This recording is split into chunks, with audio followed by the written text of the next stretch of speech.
ഇൻഷാ അല്ലാ വീഡിയോ എല്ലാവരും കണ്ടല്ലോ. ആ പൊന്നുമോളുടെ പ്രവൃത്തി നിങ്ങളുടെ കൽബിൽ തട്ടിയിട്ടുണ്ടെങ്കിൽ ഇന്നത്തെ ലൈക്കും ആമീൻ എന്നൊരു കമൻറ്റും ഷെയറും ഈ പൊന്നുമോൾക്കാകട്ടെ.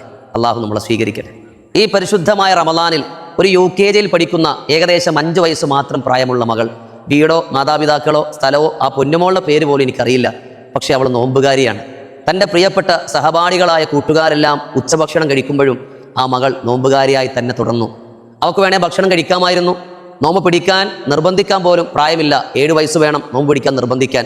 10 വയസ്സ് മുതൽ കർശനമായി നമുക്ക് തീരുമാനമെടുപ്പിക്കണം. പക്ഷെ അതിനുള്ള പ്രായമൊന്നും ആ പൊന്നിനായിട്ടില്ല. എന്നിട്ട് പോലും ആ മുത്തുമണി ആ രൂപത്തിൽ പ്രവർത്തിച്ചെങ്കിൽ അള്ളാഹു താല ആ പൊന്നുമോളെ സ്വീകരിക്കട്ടെ. അവൾക്ക് ജന്മം കൊടുത്ത മാതാപിതാക്കൾക്ക് അള്ളാഹു താല ഇരുലോക വിജയം നൽകട്ടെ. നമ്മുടെ മക്കൾ എത്ര പേർ ഇങ്ങനെ ഈ ചെറിയ പ്രായത്തിൽ നോമ്പെടുക്കുന്നവരുണ്ടാകും? എത്ര പേർ അത് പൂർത്തീകരിക്കുന്നുണ്ട്?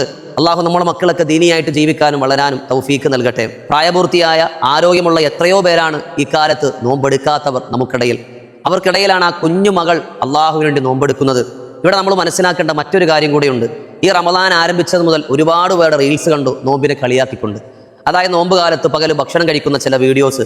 പ്രിയമുള്ളവരെ, തമാശയാണെങ്കിലും പരിശുദ്ധ റമദാനെ ആക്ഷേപിക്കരുത്. അള്ളാഹുവിൻ്റെ ശാപത്തിന് ചിലപ്പോൾ അതിരയാകും, അടുത്ത ഹറാമായി മാറും. ചിലർക്ക് ഹൈലോ നിഫാസോ കൊണ്ട് നോമ്പെടുക്കാൻ പറ്റാത്തവരുണ്ടാകും, രോഗം കൊണ്ട് നോമ്പ് ഉപയോഗിച്ചവരുണ്ടാകും. അവർക്ക് ഭക്ഷണം കഴിക്കൽ ചിലപ്പോൾ അനിവാര്യമാകും. അവർക്ക് ഭക്ഷണം കഴിക്കാം, പക്ഷേ അത് പരസ്യമായി പബ്ലിക്കായി നോമ്പിൻ്റെ മഹത്വത്തെ കളയുന്ന രൂപത്തിൽ ആവാൻ പാടില്ല. ഒരാൾ നോമ്പ് മറന്നുകൊണ്ടോ അല്ലെങ്കിൽ മറ്റൊരു കാരണം കൊണ്ട് എടുക്കാൻ പറ്റിയില്ല.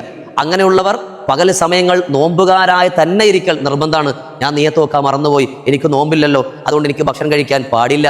അവർ നോമ്പുകാരായി തന്നെ ഇരിക്കണം. പിന്നെ ഒരു നോമ്പ് ഖളാ വീട്ടുകയും വേണം. അത് ആ നോമ്പിനെ ആദരിക്കുന്നതിൻ്റെ ഭാഗമാണ്. കളിയാക്കലൊക്കെ ഒരല്പം ഒന്ന് കുറയ്ക്കണം. എപ്പോഴാണ് അള്ളാഹിൻ്റെ പരീക്ഷ ഇറങ്ങാൻ നമുക്കറിയില്ല. ഒരു പല്ലുവേദന മതി എല്ലാ സന്തോഷങ്ങളും മാറി കണ്ണുനീര് നിറയാൻ. അള്ളാഹു നമ്മളെല്ലാവരെയും കാത്തുരക്ഷിക്കട്ടെ. ആ മകൾ നമുക്കെല്ലാവർക്കും മാതൃകയാണ്. വളർത്തു ഗുണത്തിൻ്റെ മഹത്വം ഇതാണ്. ആ കുടുംബത്തെ കണ്ടിട്ടായിരിക്കും ആ മകൾ എന്തായാലും ഈ രൂപത്തിലായത്. മാതാപിതാക്കൾക്ക് എൻ്റെ ബിഗ് സല്യൂട്ട്.